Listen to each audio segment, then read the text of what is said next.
ये विचारधारा की लड़ाई है, क्लियर कट। ठीक है, एक तरफ कांग्रेस पार्टी की विचारधारा है, दूसरी तरफ आरएसएस बीजेपी की विचारधारा है। ज्योतिरादित्य सिंधिया जी की विचारधारा मैं जानता हूं, वो मेरे साथ कॉलेज में थे, बातचीत चली है मेरी, मैं उनको बहुत अच्छी तरह जानता हूं। ज्योतिरादित्य सिंधिया जी को अपने पॉलिटिकल भविष्य का डर लग गया और जो उनकी विचारधारा थी उन्होंने उसको अपनी जेब में रख दिया और आरएसएस के साथ चले गए। बट रियलिटी यह है कि वहां पे ना उनको रिस्पेक्ट मिलेगी और ना उनके दिल के अंदर जो सच्चाई है, जो इमोशन है, वो उसको सेटिस्फैक्शन मिलेगा। तो ये वो समझ जाएंगे। एंड मेरी तो ज्योतिरादित्य के साथ पुरानी फ्रेंडशिप है, तो ठीक है, वो फ्रेंडशिप है। बट ज्योतिरादित्य सिंधिया जी के दिल में जो है और उनके मुंह से जो निकल रहा है वो अलग अलग चीजें हैं। लेकिन मध्य प्रदेश में सरकार बचेगी राहुल। लोकतांत्रिक व्यवस्था पर मैं इनको भाषण नहीं दूंगा, लेकिन जो इनकी अवसरवादी सोच है उसका पर्दाफाश पूरे देश के जनता के समक्ष में रखना चाहता हूं। ये जो समूह है I.N.T.I.A.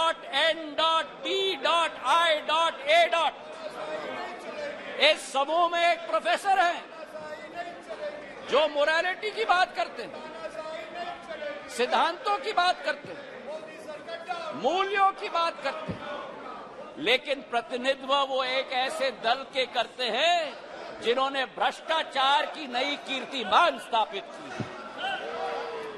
इस I.N.D.I.A.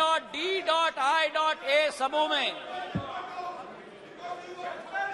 एक ऐसी समूह की नेत्री है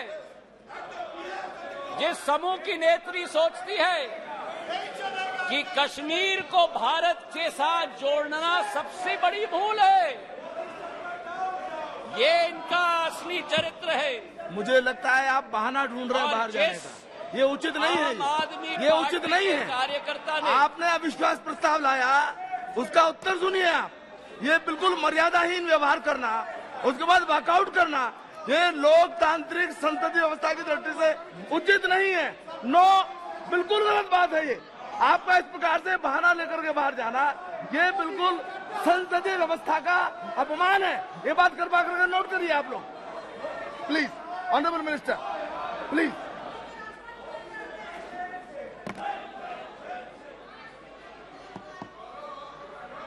सभापति महोदय, देश की जनता ने इनको बाहर का दरवाजा दिखा दिया है। अब सदन से भी स्वयं बाहर जा रहे हैं।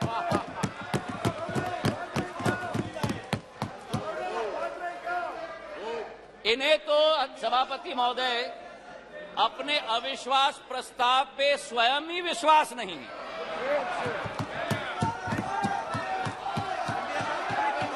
सुन लो, धैर्य रखो और सुन लो। इतने उत्तेजित मत हो। जो देश की जनता ने परिणाम दिया है वो स्वीकार करो। अब सभापति महोदय, इनके जो एक समूह है I.N.D.I.A. घमंडिया समूह, उस समय में समूह में आम आदमी पार्टी के कार्यकर्ता ने स्वयं यूपीए सरकार पर 2G और कोल स्कैम का PI लगवाया और आज कांग्रेस का हाथ आपके साथ। ये स्थिति अंदर की बात।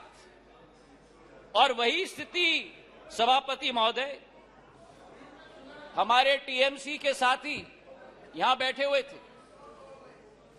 जिस टीएमसी के बारे में अधीर दा रोज इस सदन में लपक कर भ्रष्टाचार की बात करते थे, चिटफंड की बात करते थे, अपने संसदीय क्षेत्र में कार्यकर्ताओं की कत्लों की बात कर रहे थे।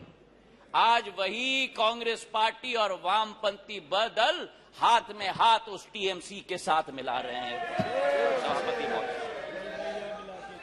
तो ये इनकी असलियत है। और जो मैं कहना चाहता हूं सभापति महोदय कि अगर इन लोगों को अपने गठबंधन में एक दूसरे के विरोधी होकर भी सत्ता के लालच के साथ पूरे तरीके से कुनबे की तरह साथ में आ रहे हैं। आरजेडी और जेडीयू की बात करें, लालू प्रसाद यादव जी पर जो रोजगार का आरोप लगाया था, जमीन पर रोजगार का एक्ट का आरोप लगाया था, वो जेडीयू के वर्तमान के अध्यक्ष ने स्वयं सीबीआई को सबूत अपने हाथों से दिलवाया था और आज दोनों हाथ में हाथ मिलाकर चल रहे हैं। ये संविधान बचाने की बात करते हैं सभापति महोदय, ये क्या अपना ईमान पहले बचा पाएं, उसका उत्तर देश की जनता को दें।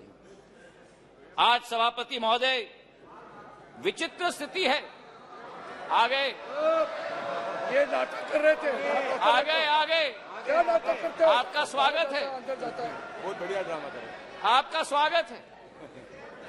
आज बड़ी विचित्र स्थिति है सभापति महोदय कि जिनके दिल नहीं मिलते वे दल मिल चुके,